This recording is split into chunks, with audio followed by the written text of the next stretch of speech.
وَلَقَدْ يَسَّرْنَا الْقُرْآنَ لِلذِّكْرِ فَهَلْ مِن مُّدَّكِرٍ الحمد لله رب العالمين والصلاة والسلام على أشرف الأنبياء والمرسلين أما بعد فأعوذ بالله من الشيطان الرجيم من همزه ونفخه ونفثه بسم الله الرحمن الرحيم رب اشرح لي صدري ويسر لي أمري واحلل عقدة من لساني يفقهوا قولي اللهم انفعنا بما علمتنا وعلمنا ما ينفعنا وزدنا علما فبشر عبادي الذين يستمعون القول فيتبعون أحسنه أولئك الذين هداهم الله وأولئك هم أولو الألباب أعوذ بالله من الشيطان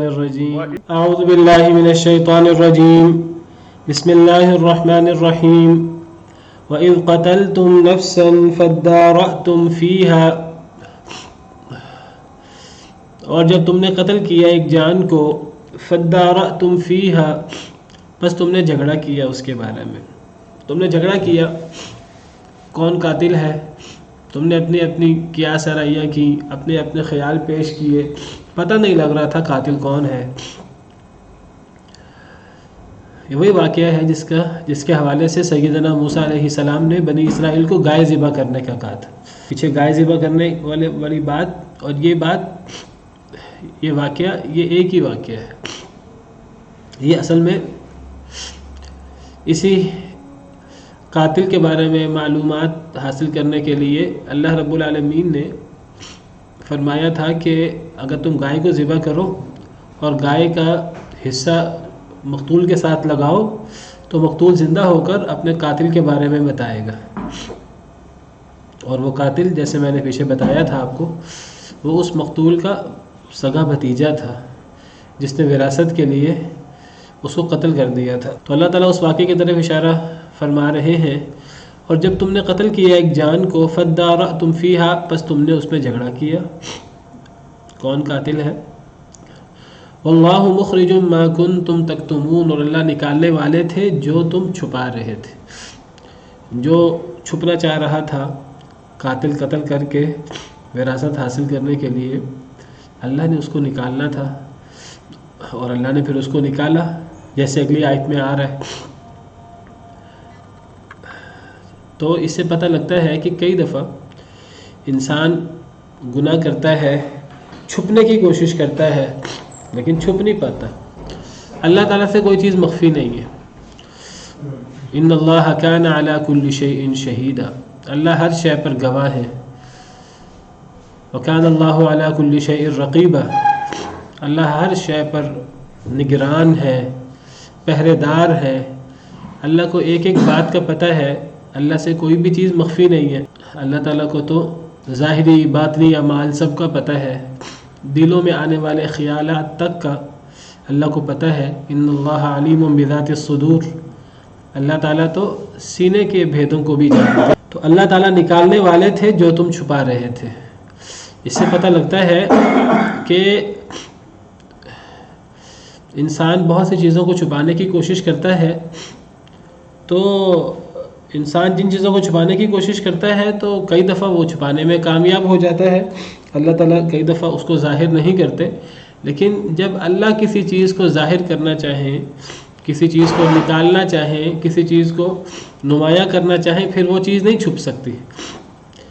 قیامت کے دن تو ہر چیز واضح ہو جائے گی، ہر چیز نمایاں ہو جائے گی۔ دنیا کے اندر اگر اللہ چاہے تو اللہ کسی بھی پوشیدہ بات کو ظاہر کر دے، کوئی پوشیدہ بات پوشیدہ نہ رہ سکے، کوئی برائی کتنی ہی چھپ کر کیوں نہ کی جائے، جیسے یہ قتل ہوا، اتنی ہی احتیاط کیوں نہ کر لی جائے کہ کسی کو پتہ نہ لگے، اگر اللہ کسی چیز کو ظاہر کرنے پر آئے تو پھر وہ چیز چھپ نہیں سکتی، چاہے وہ برائی ہو چاہے وہ کوئی نیکی ہو۔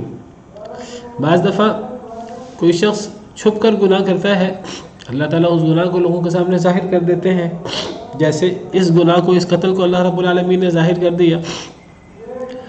کہتے ہیں کہ کوئی بھی جرم کیا جائے تو مجرم کوئی نہ کوئی نشان ضرور چھوڑ جاتا ہے، جتنی مرضی احتیاط کر لے، جتنا مرضی عقل مند مجرم ہو، کوئی نہ کوئی نشان چھوڑ جاتا ہے۔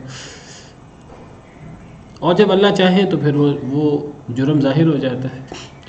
بالکل اس طرح جس طرح گناہ ظاہر ہو جاتے ہیں اگر اللہ ظاہر کرنا چاہے، اسی طرح اگر کوئی شخص چھپا کر نیکی کرے، اللہ سے ڈر کر، اللہ کو راضی کرنے کے لیے نیکی کو جتنا چھپایا جائے، جتنا اسے لوگوں کے سامنے ظاہر نہ کیا جائے، یہ اتنے بڑے تقویٰ کی بات ہے. اگر کوئی شخص تقویٰ اختیار کرتے ہوئے، اللہ سے ڈرتے ہوئے نیکی کو چھپانے کی کوشش کرے، اللہ تعالیٰ اسے بھی ظاہر کر دیتے ہیں. ضروری نہیں ہے کہ آپ ایک چیز کو چھپانے کی کوشش کر رہے ہیں تو وہ چھپی رہے گی. اگر آپ ایک چیز کو چھپانے کی کوشش کر رہے ہیں، نیکی کو، اگر اللہ تعالیٰ اسے، آپ چھپانے کی کوشش کر رہے ہیں، آپ کو چھپانے کا اجر مل جائے گا. آپ نے ریاکاری سے بچنے کی کوشش کی، آپ نے دنیا میں اس کا ریوارڈ نہیں لینے کی کوشش کی، بلکہ آپ نے اللہ پر چھوڑ دیا. میں نے یہ کام اللہ کے لیے کیا ہے، میں اس کا اجر اللہ سے لوں گا، میں کسی کے سامنے اس کا اظہار نہیں چاہتا. کئی دفعہ انسان کوئی نیک عمل چھپاتا ہے، اللہ پھر بھی اس کا عمل ظاہر کر دیتے ہیں، اس انسان کو چھپانے کا اجر بھی مل جاتا ہے، اور اللہ تعالیٰ اس شخص کی اچھائی بھی لوگوں کے سامنے ظاہر کر دیتے ہیں. یہ اللہ کی طرف سے ایک احسان ہوتا ہے. کئی لوگ صرف اللہ کو راضی کرنے کے لیے نیک کام کرتے ہیں، ان کا مقصد ریاکاری نہیں ہوتا ہے، لوگوں کو دکھانا نہیں ہوتا، چھپ کر نیک کام کرتے ہیں. اللہ رب العالمین ان کا ذکر خیر لوگوں میں جاری کر دیتے ہیں. کیسے جاری کرتے ہیں؟ حدیث مبارکہ میں آتا ہے جب اللہ تعالیٰ کسی سے محبت کرتے ہیں تو اللہ رب العالمین آسمان میں جبریل کو ندا لگاتے ہیں کہ اے جبریل، میں فلاں شخص سے محبت کرتا ہوں. جب کوئی شخص اللہ کو راضی کرنے کے لیے چھپ کر کام کرے تو یہ کام اللہ کو بہت محبوب ہے کہ ایک شخص دنیا میں کسی چیز کا بدلہ لینے کی بجائے وہ کہے کہ میں آخرت میں بدلہ لوں گا. بہت بڑا عمل ہے. آپ کو پتہ ہے کہ وہ 7 لوگ کہ جو قیامت کے دن اللہ کے عرش کے سائے کے نیچے ہوں گے، ان 7 لوگوں میں سے ایک شخص وہ بھی ہے جو خرچ کرتا ہے، اور اس انداز سے خرچ کرتا ہے کہ دائیں ہاتھ سے خرچ کرتا ہے، بائیں ہاتھ کو نہیں پتہ اس نے کیا خرچ کیا ہے. اتنا چھپ چھپا کر خرچ کرتا ہے. یہ اتنا بڑا عمل ہے کہ یہ ان 7 لوگوں میں سے ایک شخص ہے جسے اللہ قیامت کے دن اپنے عرش کا سایہ نصیب کریں گے. اللہ تعالیٰ ہمیں ان لوگوں میں شامل فرمائے. تو انسان کئی دفعہ نیکی کرتا ہے، چھپاتا ہے، اللہ رب العالمین اس کو ظاہر کر دیتے ہیں. اب انسان کو چھپانے کا اجر مل گیا، اللہ رب العالمین نے اس کو دنیا میں بھی اس کا بدلہ دے دیا کہ دنیا میں لوگوں نے اس کی تعریف کی، اگرچہ وہ نہیں چاہتا تھا، وہ چھپانا چاہتا تھا. تو میں ذکر کر رہا تھا حدیث مبارکہ کہ جب اللہ تعالیٰ کسی انسان سے محبت کرتے ہیں اس کی کسی نیک عمل کی وجہ سے، تو اللہ تعالیٰ جبریل کو کہتے ہیں کہ میں فلاں شخص سے محبت کرتا ہوں، تم بھی اس سے محبت کرو. جبریل اس سے محبت کرنا شروع کر دیتے ہیں. پھر اللہ تعالیٰ جبریل کو حکم دیتے ہیں کہ آسمان میں ندا لگا دو کہ اللہ فلاں شخص سے محبت کرتے ہیں، تو پھر تمام آسمان والے اس شخص سے محبت کریں. تو تمام آسمان والے فرشتے تمام فرشتے اس شخص سے محبت کرتے ہیں. دنیا میں وہ بڑا گمنام ہوتا ہے، دنیا میں اسے کوئی جانتا نہیں ہوتا، کیونکہ اس نے لوگوں کو دکھانے کے لیے کام نہیں کیا ہوتا، اس نے صرف اللہ کے لیے کام کیا ہوتا ہے. لیکن آسمانوں کے اندر اس کا ذکر خیر ہوتا ہے. پھر صرف یہ نہیں ہوتا، حدیث مبارکہ میں آتا ہے کہ پھر وہ جو آسمانوں کے اندر اس کا ذکر خیر ہوتا ہے، پھر اس کو زمین میں بھی ڈال دیا جاتا ہے، اس کو زمین میں بھی اتار دیا جاتا ہے. پھر زمین میں بھی اس شخص کا ذکر خیر ہونا شروع ہو جاتا ہے. اس کے دشمن بھی اس کی تعریف کرنا شروع کر دیتے ہیں، اس کے دوست احباب بھی. اللہ تعالیٰ ان کے دلوں میں اس کی محبت ڈال دیتے ہیں. دل تو اللہ کے ہاتھ میں، قلوب العباد بین اصابع الرحمن، لوگوں کے دل اللہ رب العالمین کی مبارک انگلیوں کے درمیان ہے. یقلبھا کیف یشاء، اللہ لوگوں کے دلوں کو جیسے چاہے الٹ پلٹ کر دیں. ایک شخص کی محبت اللہ تعالیٰ لوگوں کے دلوں میں پیدا کر دے، اللہ کے لیے کیا مشکل ہے؟ کوئی مشکل نہیں ہے. تو انسان کوئی نیکی کرے، انسان کو چھپا کر نیکی کرنی چاہیے. کوئی پتہ نہیں ہے کہ اللہ تعالیٰ اس نیکی کو ظاہر کر دے دنیا کے اندر بعد والوں میں، اور انسان کو دنیا میں بھی اس کا اجر مل جائے. بہرحال انسان کی کوشش یہ ہونی چاہیے کہ میں نیکی کروں تو چھپا کر کروں. وَلَا تَمْنُن تَسْتَكْثِرْ، اس لیے احسان نہ کرو کہ تم زیادہ واپس چاہو. احسان کرو تو دریا میں ڈال دو، نیکی کرو دریا میں ڈال دو. احسان کرو، نیکی کرو تو چھپا کر کرو. لیکن اللہ رب العالمین جی دیکھیے، چھپا کر نیکی کرنا اس کی اپنی فضیلت ہے. کبھی ظاہر کر کے نیکی کرنے کی فضیلت ہوتی ہے کہ اگر کوئی شخص ظاہر کر کے نیکی کرے تو اس کی دیکھا دیکھی اور لوگ نیکی کریں تو اس کی ایک الگ فضیلت ہے. ان تبدوا الصدقات فنعما ہی، اگر تم ظاہر کر کے صدقہ کرو تو بہت اچھی چیز ہے. وان تخفوها وتؤتوها الفقراء فهو خير لكم، اگر تم اس کو چھپا لو اور فقیروں کو دو تو یہ زیادہ بہتر ہے تمہارے. تو ظاہر کرنا بھی بہتر ہوتا ہے بعض اوقات، وہ بھی اچھی چیز ہے اگر ریاکاری مقصود نہ ہو. اصل خرابی ریاکاری میں. میں ذکر کر رہا ہوں کہ انسان کئی دفعہ نیکی چھپا کر کرنے کی کوشش کرتا ہے، انسان کو نیکی کو چھپانے کا اجر مل جاتا ہے. وہ عمل، اس کا چھوٹا سا عمل اللہ کے ہاں پہاڑوں کی صورت میں اللہ تعالیٰ اس کو قبول کر لیتے. پھر صرف اللہ اس کو قبول کر کے آخرت میں ریوارڈ نہیں دیتے، اللہ کئی دفعہ دنیا کے اندر بھی اس کا بدلہ دے دیتے ہیں کہ اللہ اس کی نیکی لوگوں کے سامنے ظاہر کر دیتے ہیں. اب ذرا آپ غور کریں کہ وہ جو صحیح بخاری کے اندر 3 لوگوں کا قصہ ہے جنہوں نے جو غار میں پھنس گئے تھے، اور آپ کو پتہ ہے کہ انہوں نے پھر آپس میں طے کیا کہ ہم کوئی اپنا نیک عمل، کوئی نیکی ہم اپنی یاد کرتے ہیں، نیکی یاد کر کے اللہ سے دعا کرتے ہیں کہ اللہ تعالیٰ ہمارے وہ اللہ تعالیٰ جو ہے وہ ہمیں اس مصیبت سے نجات دے. انہوں نے اپنے اپنے عمل یاد کیے اور اللہ تعالیٰ نے ان کو نکال دیا. اب آپ کو پتہ ہے کہ وہ جب انہوں نے واقعات بیان کیے اپنے، تو بعض واقعات ایسے تھے جو انہوں نے اکیلے میں کیے تھے اور صرف اللہ سے ڈر کر کیے تھے. تو ایک شخص جو ہے وہ اپنے چچا زاد بہن کے ساتھ محبت میں مبتلا تھا اور وہ اس کے ساتھ برا کام کرنا چاہتا تھا. تو چچا زاد بہن کو ضرورت پڑی روپے پیسے کی، وہ مجبور ہو کے اس کے پاس آئی، مجھے روپے پیسے کی ضرورت ہے. اس نے اپنا غلط ارادہ ظاہر کیا، وہ مجبوراً تیار ہو گئی. لیکن جب وہ یہ کام کرنے لگے، زنا کرنے لگے، تو وہ عورت کہنے لگی کہ اللہ سے ڈر جاؤ اور مہر کو نہ کھولو، اللہ سے ڈر جاؤ. تو اس شخص کو اللہ کا ڈر آ گیا. تو اب تو وہ اللہ کے ڈر سے اس نے وہ پیسے بھی اس کو دے دیے اور پھر اس نے وہ غلط کام نہیں کیا. اب یہ کام اکیلے میں ہوا تھا اور کسی کو اس کا پتہ نہیں تھا، صرف اس کو اور اس کی اس کزن کو پتہ تھا اور کسی کو نہیں پتہ تھا.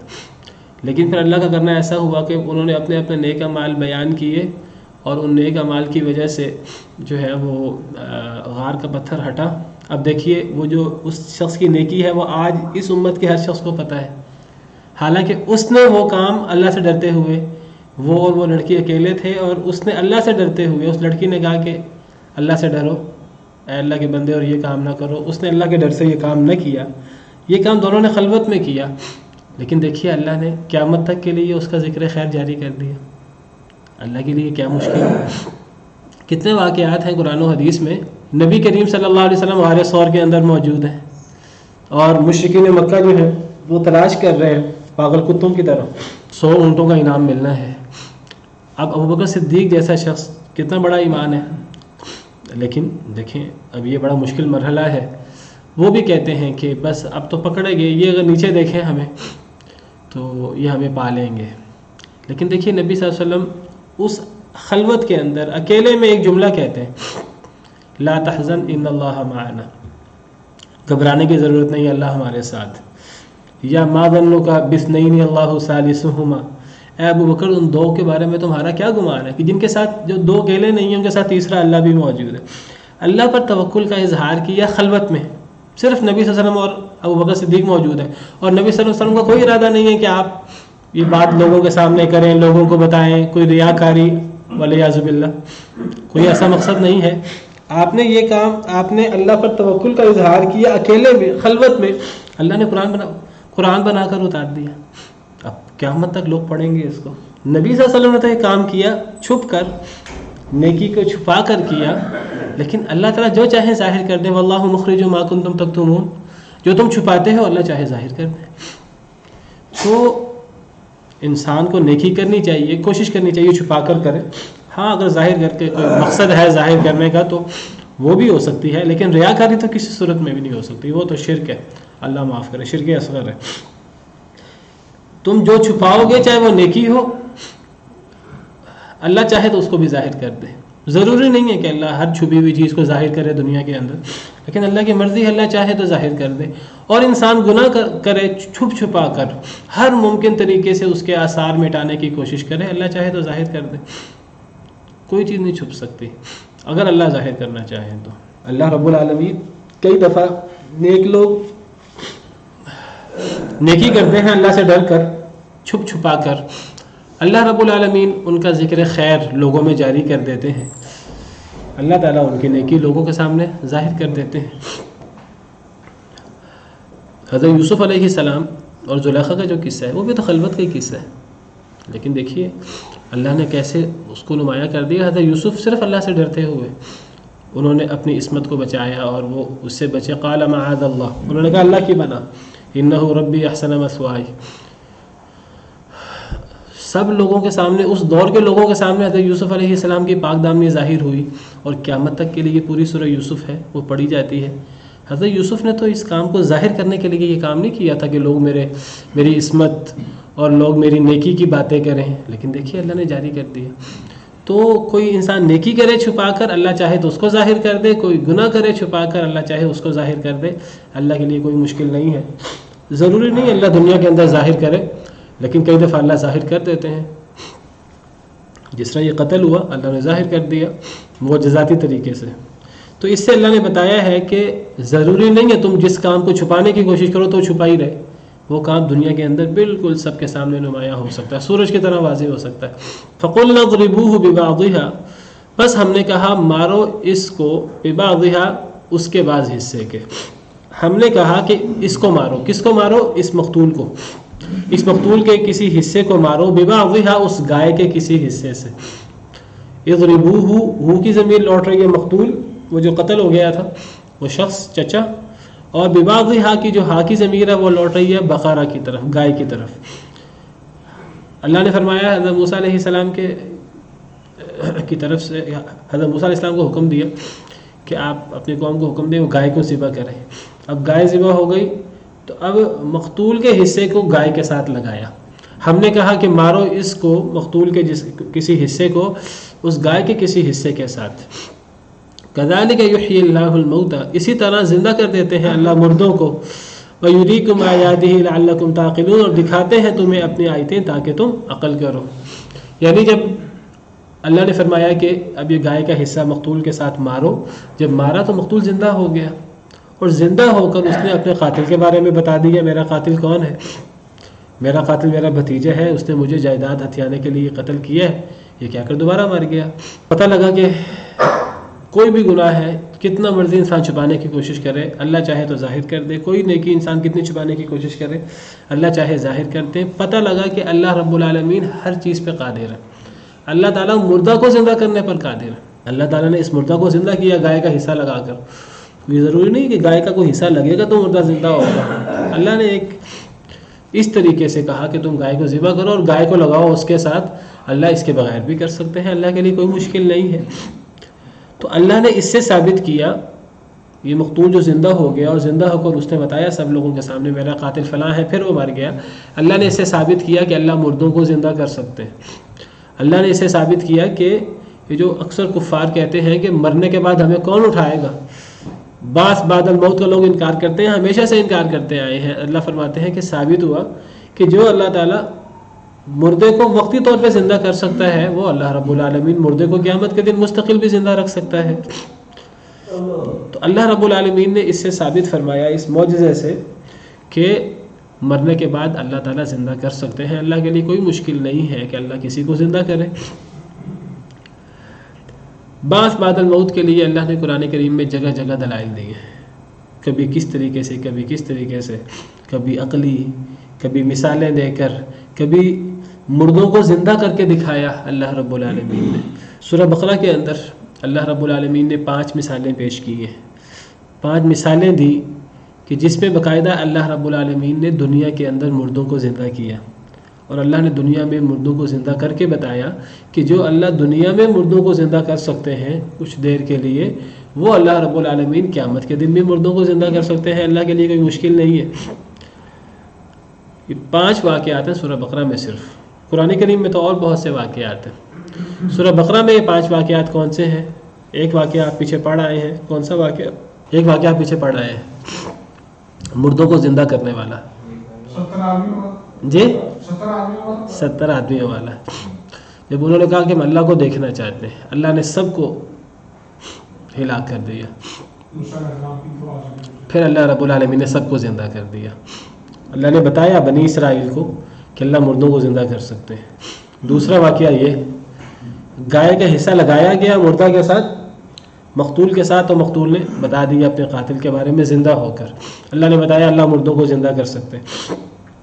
تیسرا واقعہ سورہ بقرہ کے اندر دوسرے پارے کے آخر میں، سورہ بقرہ 2.5 پاروں کی ہے تقریباً، تو دوسرے پارے کے آخر میں اللہ رب العالمین نے ایک قوم کا قصہ بیان کیا ہے کہ اس قوم کے اندر وبا پھوٹ پڑی تو وہ سب لوگ اپنے شہر سے نکلے کہ ہم اس وبا کا شکار نہ ہو جائیں، ہم مر نہ جائیں. الم تر الی الذین خرجوا من دیارہم وهم الوف حذر الموت، کیا آپ نے نہیں دیکھا ان لوگوں کو جو اپنے گھروں سے نکل کھڑے ہوئے موت کے ڈر سے، اور وہ ہزاروں کی تعداد میں تھے، ہزاروں کی تعداد میں لوگ اپنے علاقے سے نکل کھڑے ہوئے کہ کوئی وبا پھوٹ پڑی. فقال لهم اللہ موتوا، اللہ نے فرمایا سب مر جاؤ. تم موت سے بچنے کے لیے نکل رہے ہو، تمہارا خیال ہے وہاں جا کے موت سے بچ جاؤ گے، اللہ نے سب کو مار دیا. ثم احیاہم، پھر اللہ نے سب کو دوبارہ زندہ کر دیا. یہ تیسرا واقعہ ہے سورہ بقرہ کے اندر دوسرے پارے کے آخر میں. چوتھا واقعہ تیسرے پارے کے اندر، تیسرے پارے کے شروع میں اس شخص کا واقعہ ہے کہ جو ایک بستی کے پاس سے گزرا تھا اور اس نے کہا تھا کہ یہ بستی تو اتنی تباہ حال ہے، اس بستی کو کون زندہ کر سکتا ہے. او کالذی مر علی قریۃ وہی خاویۃ علی عروشها، کہا جاتا ہے کہ حضرت عزیر علیہ السلام تھے. واللہ اعلم، اللہ کو بہتر پتہ ہے وہ کون تھے. اللہ تعالیٰ نے قرآن کریم میں صراحت نہیں کی کہ وہ عزیر علیہ السلام تھے. انہوں نے کہا کہ اس تباہ حال بستی کو دوبارہ کون آباد کر سکتا ہے، یہ بھی ایک مردہ بستی کو زندہ کرنا ہے. تو اللہ تعالیٰ نے پھر ان کے سامنے یہ ثابت کرنے کے لیے، عملی طور پر ان کو دکھانے کے لیے اللہ نے انہیں سلا دیا، انہیں اللہ نے موت دے دی. وہ تھے اور ان کے ساتھ ان کا کھانا پینا تھا اور ان کے ساتھ ان کا گدھا تھا. 100 سال تک وہ مرے رہے یا وہ سوئے رہے. فَأَمَاتَهُ اللَّهُ 100 عَامٍ ثُمَّ بَعَثَ، اللہ نے 100 سال کے لیے مار دیا، پھر اللہ نے زندہ کر دیا. پھر اللہ نے پوچھا کتنی دیر تم سوئے رہے ہو، کتنی دیر تم مرے رہے ہو. کہنے لگے قَالَ لَبِثْتُ يَوْمًا أَوْ بَعْضَ يَوْمٍ، ایک دن یا دن کا کچھ حصہ. اللہ نے فرمایا قَالَ بَلْ لَبِثْتَ 100 عَامٍ، تم تو 100 سال مرے رہے ہو. اب وہ جو 100 سال کے بعد جب وہ زندہ ہوئے دوبارہ تو دیکھا وہ بستی بڑی عالی شان قسم کی بستی اور بڑی بہترین قسم کی عمارتیں، اور بستی جو ہے وہ دوبارہ، اچھا وہ بستی تو مردہ بستی بھی اللہ نے زندہ کر دی، آباد کر دی. اور وہ تو مردہ بستی کو آباد کرنا تھا، اللہ نے ان کو ان کے اپنے اندر نشانی دکھائی، اور نشانی بھی 2 طرح کی، وہ خود اور ان کا کھانا. یہ وہ خود بھی برے نہیں ہوئے، 100 سال کے اندر جیسے وہ سوئے تھے ویسے ہی وہ کہنے لگے کہ میں تو ایک دن کے دن کا کچھ حصہ سویا ہوں، کیونکہ جب وہ اٹھے تو جیسے وہ سوئے تھے ویسے ہی تھے. وہ 100 سال گزر گئے، 100 سال کے درمیان ان کے جسم میں کوئی تبدیلی نہیں آئی. جس عمر میں وہ فوت ہوئے 100 سال کے بعد اسی عمر میں وہ زندہ ہوئے. جو کھانا ان کے ساتھ تھا، کھانا پینا، وہ کھانا بوسیدہ نہیں ہوا، پانی خراب نہیں ہوا، وہ کھانا اور پینا بالکل تازہ ہے، بالکل صحیح ہے. گدھا تھا ساتھ، اس گدھے کو 100 سال گزر چکے. اب وہ اگر اس گدھے کو 100 سال نہ گزرے ہوتے، یا وہ بستی جو ہے وہ جو تباہ حال تھی وہ آباد نہ ہوتی، تو شاید وہ کہتے کہ نہیں یہ تو میں تو ایک دن یا دن کا کچھ حصہ سویا ہی ہوں. لیکن جب دیکھا کہ گدھا، اس کو 100 سال گزر چکے اور اس کی ہڈیاں وہاں پڑی ہوئی ہیں.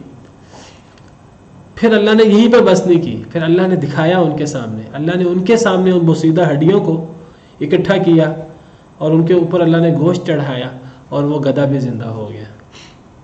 تو اللہ رب العالمین نے بستی کو زندہ کر کے دکھایا، آباد کر کے دکھایا. اللہ رب العالمین نے انہیں 100 سال مار کر پھر زندہ کیا، اور اللہ رب العالمین نے ان کے گدھے کو ان کے سامنے ہڈیوں سے دوبارہ زندہ کیا. وانظر الی العظام کیف ننشزها ثم نکسوها لحما، ان ہڈیوں کو دیکھو کیسے ہم ان ہڈیوں کو جوڑتے ہیں پھر اب انہیں گوشت پہناتے ہیں.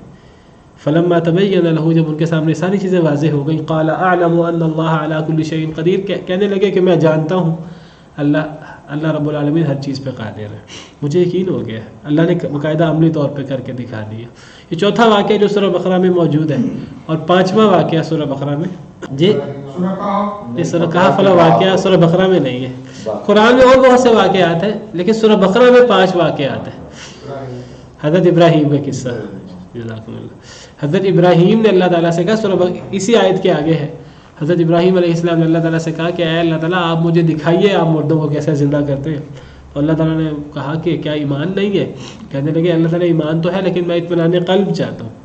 تو اللہ نے فرمایا کہ 4 پرندے لو اور 4 پرندوں کو اپنے سے ہلا لو، پھر انہیں ذبح کر لو، پھر ان کا گوشت جو ہے وہ خلط ملط کر لو، بوٹیاں ان کی ایک دوسرے کے ساتھ ملا لو، پھر 4 چوٹیاں ہیں پہاڑوں کی، ہر چوٹی پر وہ خلط ملط مخلوط گوشت جو ہے، جو سب پرندوں کا خلط ملط گوشت ہے وہ ہر چوٹی پر رکھا ہو.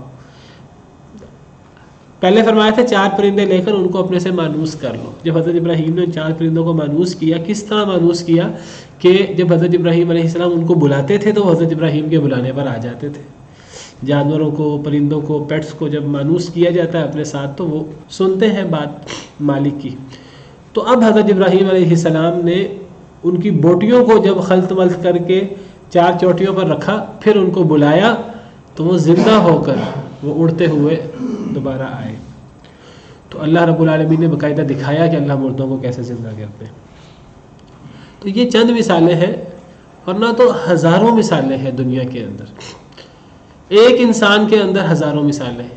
میں روزانہ سوتا نہیں ہوں، مر جاتا ہوں، پھر دوبارہ زندہ ہوتا ہوں. اللہم بسمک اموت واحیا، اے اللہ آپ کے نام کے ساتھ میں مر رہا ہوں اور آپ کے نام کے ساتھ ہی میں زندہ ہوں گا. اللہ چاہتے ہیں تو اللہ روح واپس کر دیتے ہیں، نہ چاہیں تو وہ روح واپس ہی نہیں آتی، وہ بندہ ویسے کہ ویسے قیامت کے دن اٹھتا ہے. اللہ یتوفی الانفس حین موتها، اللہ جانوں کو فوت کر دیتے ہیں ان کی موت کے وقت. والذی لم تمت فی منامها، اور جو ابھی نہیں مرتے ان کو ان کی نیند میں اللہ فوت کر دیتے ہیں. اور کتنی اللہ رب العالمین نے عملی نشانیاں دکھائیں. یہ تو عملی نشانیاں ہیں، یہ جو ہم روزانہ مرتے ہیں، روزانہ زندہ ہوتے ہیں. ہمارے جسم کے اندر کتنے خلیے لاکھوں کے حساب سے، کروڑوں کے حساب سے مرتے ہیں اور زندہ ہوتے ہیں. تو یہ سارا زندگی اور موت کا کھیل جاری ہے. اللہ ہے جو مارتے ہیں، اللہ زندہ کر دیتے ہیں. انسان ہر وقت ایک نئی تخلیق میں ہے، ہر وقت نئی تخلیق میں ہے. مٹی سے نطفہ، نطفہ سے علقہ، علقہ سے مضغہ، یہ سب چیزیں نئی تخلیق ہے. انسان پیدا ہونے کے بعد نئی تخلیق میں ہے. بچپن سے لڑکپن سے نوجوانی، پھر جوانی، پھر ادھیڑ عمری، پھر بڑھاپا، یہ سب نئی تخلیق ہے. ہر چیز ایک الگ تخلیق ہے. انسان اس سب تخلیقوں کو دیکھ رہا ہے لیکن کہتا ہے کہ نہیں اللہ رب العالمین مرنے کے بعد ہمیں دوبارہ نہیں اٹھا سکتے. بھئی ہر وقت تو تخلیق ہو رہی ہے، ہر وقت تو تخلیق ہو رہی ہے، اور اللہ رب العالمین انسان کو زندہ کیے جا رہے ہیں، مرنے کے بعد زندہ کیے جا رہے ہیں ہر وقت، ہر لمحے. یہ تو پھر اللہ نے عملی مثالیں دکھائیں. اللہ تعالیٰ عقلی مثالیں دیتے ہیں. لاجک سے اللہ رب العالمین ثابت کرتے ہیں کہ جو اللہ ہر چیز پہ قادر ہے تو وہ ایک انسان کو مرنے کے بعد دوبارہ نہیں اٹھا سکتا. جو اللہ انسان کو پہلی دفعہ پیدا کرنے پر قادر ہے، پہلی دفعہ پیدا کرنا زیادہ مشکل چیز ہوتی ہے بغیر ماڈل کے. بنانے کے بعد وہ چیز خراب ہو جائے، اس کو دوبارہ ٹھیک کرنا، دوبارہ بنانا تو بہت آسان ہوتا ہے. تو جس اللہ نے پہلی دفعہ پیدا کر دیا، کیا اس کے لیے دوبارہ پیدا کرنا کوئی مشکل کام ہے؟ چلیں یہ تو انسان ہے. جس اللہ رب العالمین نے آسمان اور زمین جیسی عظیم مخلوقات کو پیدا فرما دیا، ان کے لیے یہ انسان کو پیدا کرنا کوئی مشکل کام ہے جس کی کیا حیثیت ہے آسمان اور زمین کے سامنے؟ اَأَنْتُمْ أَشَدُّ خَلْقًا أَمِ السَّمَاءُ، تمہاری تخلیق زیادہ سخت ہے کہ آسمانوں کی؟ بناہا، انہیں بھی اللہ رب العالمین نے بنایا ہے. جو اللہ آسمانوں کو تخلیق کر سکتا ہے وہ تمہیں دوبارہ پیدا نہیں کر سکتا. کتنے اللہ رب العالمین نے دلائل دی. لیکن جس نے نہیں ماننا اس نے نہیں ماننا. آپ اس کے سامنے 10,000 دلائل دے دیں، لاکھوں معجزے اس کے سامنے آپ پیش کر دیں، جس نے نہیں ماننا اس نے نہیں ماننا. جس نے طے کیا ہوا نا میں نے نہیں ماننا، آپ اس کو جو دلیل دیں گے، قرآن کی آیت پیش کریں گے، وہ تعویل کر دے گا، کوئی نہ کوئی اس کی توجیہ کر دے گا الٹی سیدھی.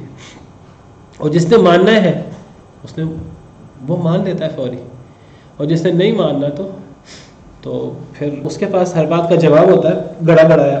تو اللہ فرماتے ہیں کذالک یحیی اللہ الموتى، اسی طرح اللہ مردوں کو زندہ کرتے ہیں. ویریکم آیاتہ، اور دکھاتے ہیں تمہیں اپنی نشانیاں. لعلکم تعقلون، تاکہ تم عقل کرو. ثم قست قلوبکم من بعد ذلک، پھر سخت ہو گئے تمہارے دل اس کے بعد. بنی اسرائیل مخاطب ہیں. اللہ رب العالمین فرما رہے ہیں کہ اے بنی اسرائیل، اللہ نے تمہیں بڑی بڑی نشانیاں دکھائیں، اللہ نے تمہیں بڑے بڑے معجزات دکھائے. پیچھے کتنے معجزات ہم نے پڑھے ہیں. اللہ نے انہیں فرعون کے جنگل سے نجات دی. کس طریقے سے؟ معجزاتی طریقے سے. کس طرح سمندر کے اندر اللہ نے راستہ بنایا، کس طرح رستے سے بنی اسرائیل کو اللہ نے پار اتار دیا اور فرعون کو غرق کر دیا رستہ ختم کر کے. پھر کس طرح اللہ نے صحرائے طی کے اندر ان کے لیے پانی کا انتظام کیا. پتھر پر حضرت موسیٰ علیہ السلام نے عصا مارا، چشمے جاری ہو گئے، 12 چشمے جاری ہو گئے. پھر کس طرح اللہ رب العالمین نے من اور سلوہ اتارا. پھر کس طرح اللہ رب العالمین نے ان کے اوپر بادلوں کا سایہ کیا. کتنے اللہ رب العالمین نے معجزات دکھائے جن کا ذکر پیچھے بار بار آ رہا ہے. پھر کس طرح اللہ رب العالمین نے یہ معجزہ دکھایا بنی اسرائیل کو حضرت موسیٰ کے سامنے. مقتول نے خود بتایا میرا قاتل کون ہے زندہ ہو کر. لیکن جس نے، جیسے میں نے کہا، جس نے نہیں ماننا اس نے نہیں ماننا. اللہ فرماتے ہیں اللہ نے تمہیں اتنی نشانیاں دیں، اتنی نشانیاں دیں، اللہ نے ان کے اوپر کوہ طور کو بلند کر دیا. پہاڑ باقاعدہ ان کے اوپر، پہاڑ بادل کی طرح پہاڑ ان کے اوپر آ گیا. اللہ نے فرمایا مانتے ہو کہ نہیں مانتے؟ کہنے لگے مانتے ہیں. اللہ رب العالمین نے پہاڑ دور کر دیا. باقاعدہ پہاڑ ان کے سر کے اوپر مسلط ہو گیا. لیکن دیکھیے جس نے نہیں ماننا 1000 نشانیاں دے کر نہیں مانے گا. اللہ فرماتے ہیں تمہارے دل پھر سخت ہو گئے. اس کے بعد، اس واقعے کے بعد بھی تمہارے دل سخت ہو گئے. تمہیں پھر بھی سمجھ نہ آئی. تم پھر اللہ کی نافرمانیوں میں لگے رہے. تم پھر نبیوں کے ساتھ حجت بازی کرتے رہے، اللہ کی کتاب کے ساتھ، اللہ کے دین کے ساتھ کھلواڑ کرتے رہے. تمہارے دل پھر سخت ہو گئے. فَهِيَ كَالْحِجَارَةِ أَوْ أَشَدُّ قَسْوَةً، پس وہ پتھر کی طرح ہو گئے یا اس سے بھی زیادہ سخت. دیکھیے پتھر سے زیادہ سخت کیا چیز ہو سکتی ہے؟ تمہارے دل جو گوشت پوست کے بنے ہوئے ہیں، تو یہ دل جو ہے یہ گویا کہ پتھروں کے بن گئے، پتھر سے بھی زیادہ سخت ہو گئے. پتھر بھی اتنے سخت نہیں ہوتے جتنے تمہارے دل سخت ہو گئے. دیکھیے پتھر، سب سے مضبوط پتھر پہاڑوں کے اندر، سنگلاخ پہاڑوں کے اندر، اگر اس پہاڑ کے اوپر اللہ رب العالمین کی وحی اترے، اس پہاڑ کے اوپر اللہ رب العالمین کا قرآن اترے، تو پہاڑ کا کیا حشر ہوتا ہے؟ لو انزلنا هذا القرآن على جبل لرأيته خاشعا متصدعا من خشية اللہ. اگر ہم اس قرآن کو کسی پہاڑ پر نازل فرما دیں تو آپ دیکھیں گے کہ وہ پہاڑ ڈر جائے گا اور ریزہ ریزہ ہو جائے گا اللہ کے ڈر سے. آپ اس پہاڑ کو لرزتا ہوا دیکھیں گے اور اسے اللہ کے خوف سے ٹکڑے ٹکڑے ہوتا دیکھیں گے. پہاڑ پر قرآن اترے تو پہاڑ کی یہ کیفیت ہے. لیکن جب یہ قرآن اس دل پر اترتا ہے، جس دل نے نہیں ماننا اس نے نہیں ماننا.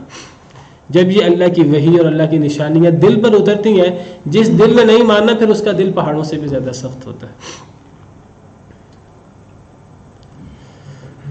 اور جب دل سخت ہو جائیں پھر آپ سمجھیے اللہ کی طرف سے مہر لگ گئی ہے، پھر بہت مشکل ہوتا ہے کسی کو ہدایت ملنا. پھر ایسے لوگوں کے لیے ان کو ڈرائیں یا نہ ڈرائیں، ایسے لوگوں کے لیے برابر ہوتا ہے.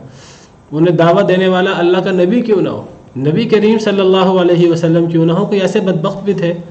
اللہ نے قرآن میں فرمایا کہ ان الذين كفروا سواء عليهم انذرتهم ام لم تنذرهم لا يؤمنون. اے نبی صلی اللہ علیہ وسلم، کافر لوگ برابر ہیں ان پر کہ آپ انہیں ڈرائیں یا نہ ڈرائیں، وہ ایمان نہیں لائیں گے.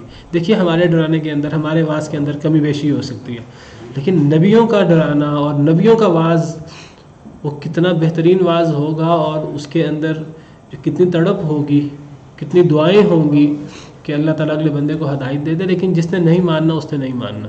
تو یہی حال بنی اسرائیل کا ہوا. اللہ فرماتے ہیں پھر سخت ہو گئے تمہارے دل اس کے بعد، بس وہ پتھر کی طرح ہو گئے یا اس سے بھی زیادہ سخت ہو گئے. وَإِنَّ مِنَ الْحِجَارَةِ لَمَا يَتَفَجَّرُ مِنْهُ الْأَنْهَارُ، اور بے شک پتھر میں سے البتہ وہ بھی ہیں کہ پھوٹ پڑتی ہیں اس سے نہریں. پتھر اپنی سختی میں اپنی مثال آپ ہوتے ہیں، لیکن پتھروں میں ایسے پتھر بھی ہوتے ہیں جن سے چشمے جاری ہو جاتے ہیں، جن سے نہریں جاری ہو جاتی ہیں، اور اس کی مثالیں عام ہیں. پتھروں کے اندر بھی نمی آ جاتی ہے، پتھروں کے اندر بھی نرمی پیدا ہو جاتی ہے. وَإِنَّ مِنْهَا لَمَا يَشَّقَّقُ فَيَخْرُجُ مِنْهُ الْمَاءُ، اور بے شک ان پتھروں میں سے البتہ وہ بھی ہے جو پھٹ پڑتے ہیں اور ان سے پانی نکل جاتا ہے. یہ بھی پتھروں کی نمی کی ایک مثال ہے. پتھروں کے اندر بھی نمی پیدا ہو جاتی ہے. وہ پتھر جو سختی میں اپنی مثال آپ ہے. ایک ضرب المثل پتھروں سے نہریں جاری ہو جاتی ہیں، پتھر بھی پھٹ جاتے ہیں اور اس سے پانی نکل جاتا ہے۔ وَإِنَّ مِنْهَا لَمَا يَهْبِطُ مِنْ خَشْيَةِ اللَّهِ، اور پتھروں میں سے ایسے پتھر بھی ہیں جو اللہ کے ڈر سے گر جاتے ہیں۔ کتنی دفعہ لینڈ سلائڈنگ ہوتی ہے اللہ کے ڈر سے، کوئی وجہ نہیں ہوتی، صرف اللہ کا ڈر ہوتا ہے، کوئی وجہ نہیں ہوتی، اللہ کے ڈر سے بڑے بڑے پتھر جو ہیں وہ نیچے گر جاتے ہیں۔ پتھروں کے اندر بھی ایک خاص قسم کا شعور ہے۔ پتھروں کے اندر اللہ نے ان کو سخت بنایا ہے، وہ اتنے سخت ہے نہیں، اللہ نے ان کو سخت بنایا ہے، اور ہمارے لیے ایک مثال ہے پتھروں کی سختی۔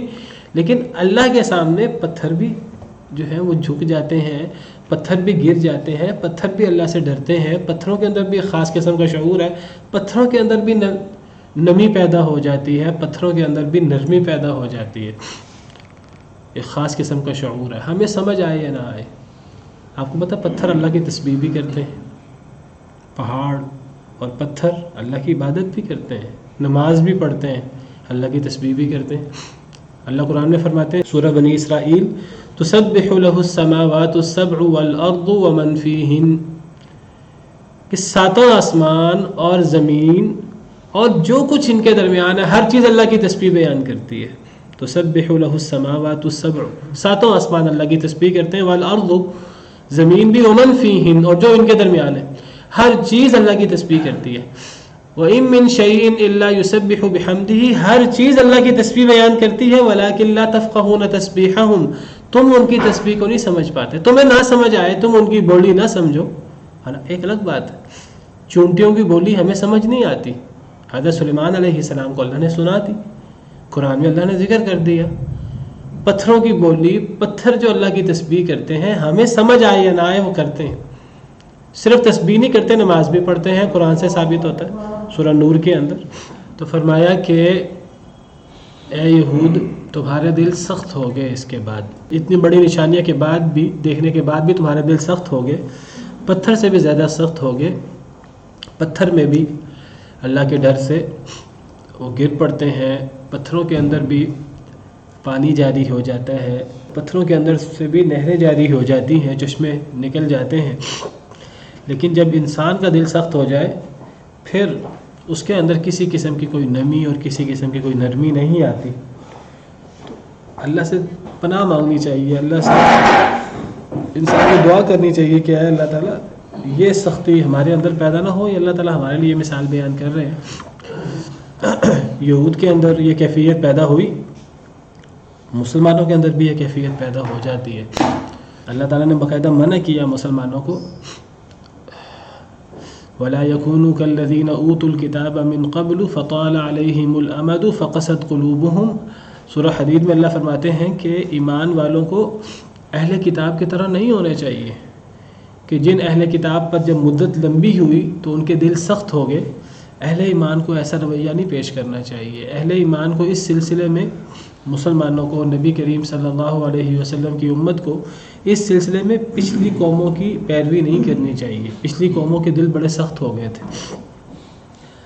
أَلَمْ يَأْنِ لِلَّذِينَ آمَنُوا أَن تَخْشَعَ قُلُوبُهُمْ لِذِكْرِ اللَّهِ وَمَا نَزَلَ مِنَ الْحَقِّ۔ اللہ فرماتے ہیں کہ کیا ابھی تک ایمان والوں کے لیے، مسلمانوں کے لیے، ایمان والوں کے لیے وہ وقت نہیں آیا کہ اللہ کا کلام سنیں، اللہ کا ذکر سنیں تو ان کے دلوں میں ڈر پیدا ہو جائے؟ کیا ایمان والوں کے لیے ابھی تک ایسا وقت نہیں آیا؟ ایسا وقت آنا چاہیے ایمان والوں کے اندر کہ اللہ کا ذکر سے سن کر ان کے دل موم ہو جائیں۔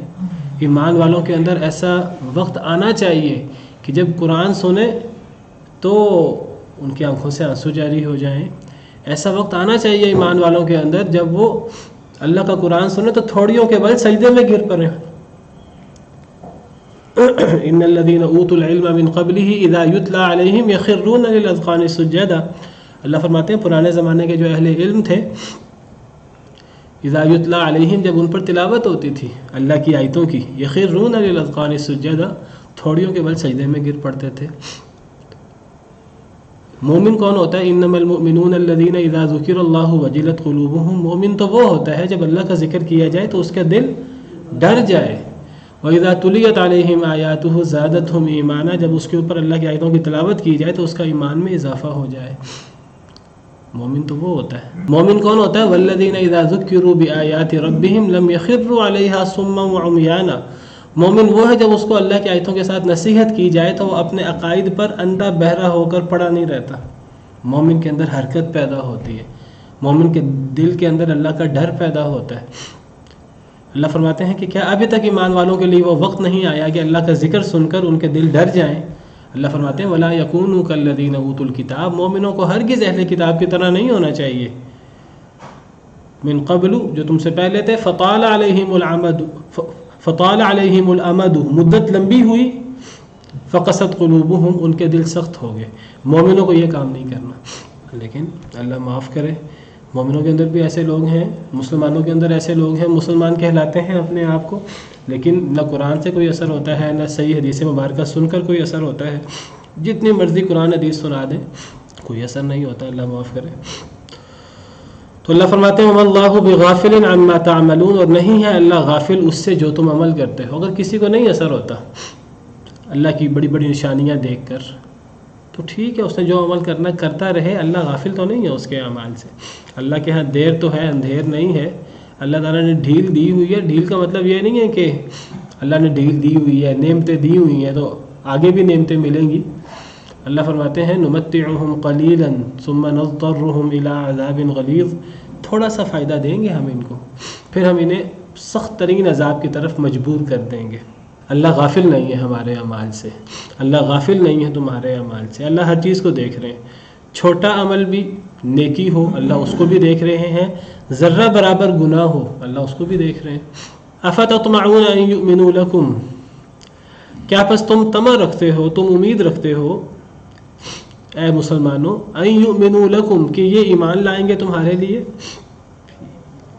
یہ ایمان لائیں گے تمہارے لیے، یعنی یہ بنی اسرائیل تم پر ایمان لے آئیں گے، تمہارے نبی پر ایمان لے آئیں گے. کیا تمہیں امید ہے، کیا تمہیں طمع ہے کہ یہ یہودی، یہ بنی اسرائیل تم پر ایمان لائیں گے؟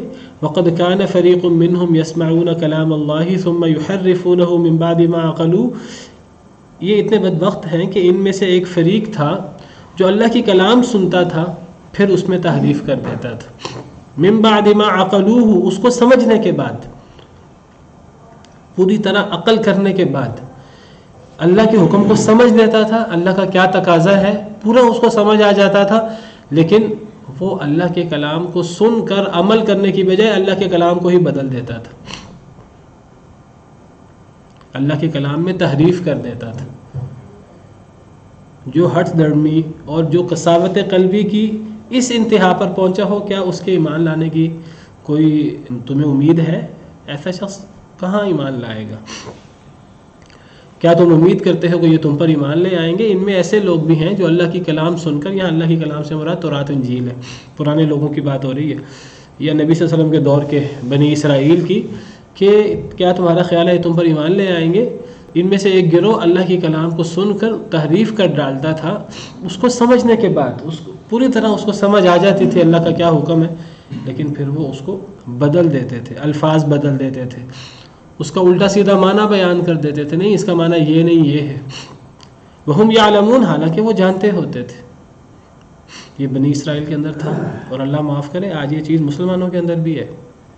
آج ہمارے اندر مسلمانوں کے اندر دو متضاد آراء موجود ہوتی ہیں دو گروہوں کے اندر. اب ہر گروہ جو اس کے پاس ہے وہ اس پر راضی ہے، اس پر مطمئن ہے. آپ اس کو لاکھ قرآن کی آیتیں پیش کریں، آپ اس کو صحیح احادیث مبارکہ پیش کریں، آپ دلائل دیں اس کو، وہ قرآن کو بدل دیں گے، خود نہیں بدلیں گے. اللہ معاف کرے. احادیث کو بدل دیں گے، خود نہیں بدلیں گے، کیونکہ انہوں نے اپنے آباء و اجداد کے دین پر عمل کرنا ہے، کیونکہ انہوں نے اپنا وہ جو انہوں نے ایک بنایا ہوا ہے کہ ہمارا تعلق فلاں مسلک سے ہے، انہوں نے اس مسلک پر گامزن رہنا ہے. قرآن کو بدل دیں گے، دین کو اپنے آپ کو نہیں بدلیں گے. یہ یہود کا طریقہ کار ہے. جو لوگ کساوت قلبی کی اس انتہا کو پہنچ جائیں پھر ایمان لانے کی کوئی امید نہیں ہوتی. وَإِذَا لَقُوا الَّذِينَ آمَنُوا قَالُوا آمَنَّا، اور جب وہ ملتے ہیں ان لوگوں سے جو ایمان لائے تو وہ کہتے ہیں ہم ایمان لائے. یہود کی بات ہو رہی ہے. میں نے ذکر کیا تھا کہ یہ سورہ بقرہ کے اندر بنی اسرائیل کے جو ذکر ہے، سورہ بقرہ کے اندر بنی اسرائیل کا ذکر ہے، زیادہ تر یہود کا ذکر ہے. اور سورہ آل عمران کے اندر بھی بنی اسرائیل کا ذکر ہے، سورہ آل عمران کے اندر زیادہ تر عیسائیوں کا ذکر ہے. سورہ بقرہ کے اندر زیادہ بنی اسرائیل میں سے یہود زیادہ مراد ہے. اللہ تعالیٰ ان کے بارے میں فرما رہے ہیں کہ ان یہود میں سے بعض ایسے لوگ بھی ہیں کہ جب وہ ایمان والوں سے ملتے ہیں تو کہتے ہیں ہم ایمان لائے، وَإِذَا خَلَا بَعْضُهُمْ إِلَىٰ بَعْضٍ جب اکیلا ہوتا ہے ان میں سے بعض کی طرف، جب وہ یہودی دوسرے یہودی کے ساتھ اکیلا ہوتا ہے، خلوت میں ہوتا ہے، قَالُوا أَتُحَدِّثُونَهُم بِمَا فَتَحَ اللَّهُ عَلَيْكُمْ وہ کہتے ہیں کیا تم انہیں بیان کرتے ہو وہ چیزیں جو اللہ نے تم پر کھولی تھیں، لِيُحَاجُّوكُمْ بِهِ عِندَ رَبِّكُمْ تاکہ وہ جھگڑا کریں تمہارے ساتھ اس کے تمہارے رب کے پاس۔ یہ یہودیوں میں سے ایک گروہ ہے جو منافقت کا مظاہرہ کرتا تھا۔ اللہ اس گروہ کا ذکر کر رہے ہیں کہ یہ گروہ یہودیوں کا جب مسلمانوں سے ملتا تو کہتا کہ ہم مسلمان ہیں، اور جب آپس میں ایک دوسرے سے ملتے تو کیا کہتے، ایک دوسرے کو لان تان کرتے کہ تم مسلمانوں کی خوشنودی کے لیے، اصل میں اسلام غالب ہو گیا تھا مدینہ منورہ میں۔ اب جس طرح منافقین مسلمانوں کی خوشنودی حاصل کرنے کے لیے ان کو راضی کرنے کی کوشش کرتے تھے، اندر سے کافر ہوتے تھے، ایمان ظاہر کرتے تھے، کچھ یہودیوں کا بھی یہ طریقہ کار تھا، اور مسلمانوں کی خوشنودی کے لیے، مسلمانوں کو خوش کرنے کے لیے بعض دفعہ انہیں ایسی چیزیں بتا دیتے تورات سے کہ جس سے مسلمانوں کی حقانیت واضح ہوتی ہے کہ دیکھو تمہارے بارے میں تو تورات میں بھی یہ لکھا ہے، تورات میں تمہاری کچھ تعریفیں موجود ہیں، تورات میں تمہاری کچھ علامتیں موجود ہیں، تورات میں نبی کریم صلی اللہ علیہ وسلم کی علامتیں موجود ہیں، تورات میں قرآن کے بارے میں موجود ہیں۔ تو مسلمانوں کو خوش کرنے کے لیے، ان کو یہ بتانے کے لیے ہم مسلمان ہیں، وہ تو منافق ہوتے تھے، نفاق کا مظاہرہ کرتے تھے، اندر سے یہودی ہوتے تھے، ایمان کا اظہار کرتے تھے، مسلمانوں سے ملتے تو کہتے ہیں ہم ایمان لائے، اور جب آپس میں ملتے تو ایک دوسرے کو لان تان کرتے، کیا کہتے کہ کیا تم مسلمانوں کو وہ چیزیں بیان کرتے ہو جو اللہ نے تم پر کھولی، یعنی تورات میں اللہ نے بیان کی، جو اللہ نے تمہیں بتائیں، مسلمانوں کو نہیں بتائیں، تمہیں بتائیں، تم مسلمانوں کو وہ باتیں بیان کرتے ہو تاکہ مسلمان تم سے جھگڑا کریں ان باتوں کو لے کر اللہ کے نزدیک۔ یعنی قیامت کے دن مسلمان کہیں گے کہ اے اللہ یہ یہودی ایمان نہیں لائے، یہ تو ہمیں خود بتاتے تھے کہ تورات میں یہ لکھا ہوا ہے نبی صلی اللہ علیہ وسلم کے بارے میں، تورات میں یہ لکھا ہوا ہے قرآن کے بارے میں، تورات میں یہ لکھا ہے صحابہ کرام کے بارے میں، تو قیامت کے دن یہ تم سے جھگڑا کریں گے والعیاذ باللہ۔ دیکھیے آپس میں ایک دوسرے کو لان تان کر رہے ہیں کہ مسلمانوں کو نہ بتاؤ، مسلمان جھگڑا کریں گے، اور ہم قیامت کے دن مسلمانوں کے سامنے شرمسار ہوں گے۔ تو جو قیامت کے دن اللہ کے سامنے شرمسار ہوں گے وہ، اب ان کا مطمع نظر ایک ہی ہے، بس مسلمان کسی طریقے سے ناراض نہ ہوں، یا مسلمانوں کو ہم کسی طریقے سے خوش کر دیں نفاق کا مظاہرہ کرتے ہوئے۔ تو وہ کہتے تھے ایک دوسرے کو کہ مسلمانوں کو ایسی باتیں نہ بتایا کرو، مسلمان تم سے جھگڑا کریں گے قیامت کے دن۔ ان کو پتا تھا قیامت آنی ہے، کہتے تھے مسلمان تم سے جھگڑا کریں گے قیامت کے دن، جی یہ یہودیوں نے ہمیں خود بتایا تھا یہ۔ افلا تعقلون کیا تمہیں عقل نہیں ہے، کیا تم عقل نہیں کرتے، مسلمانوں کو ایسی راز کی باتیں تم بتا دیتے ہو۔ اللہ فرماتے ہیں اولا یعلمون ان اللہ یعلم ما یسرون وما یعلنون کیا وہ نہیں جانتے تھے کہ اللہ جانتا ہے جو وہ چھپاتے ہیں جو وہ ظاہر کرتے ہیں۔ وہ جو کہہ رہے ہیں آپس میں کہ مسلمان تم سے جھگڑا کریں گے قیامت کے دن، تو مسلمانوں کو یہ باتیں نہ بتاؤ، تو اللہ فرماتے ہیں کیا ان کو نہیں پتہ یہودی بدبختوں کو کہ اللہ کو تو پتہ ہے، ان کی خلوتوں کو بھی پتہ ہے، ان کی جلوتوں کو بھی پتہ ہے۔ کیا ان کو مسلمانوں سے ڈر لگتا ہے، ان کو اللہ سے ڈر نہیں لگتا؟ والعیاذ باللہ۔ چلیں آج کے لیے اتنا ہی کافی ہے۔ سبحان ربک رب العزت عما یصفون وسلام علی المرسلین والحمد للہ۔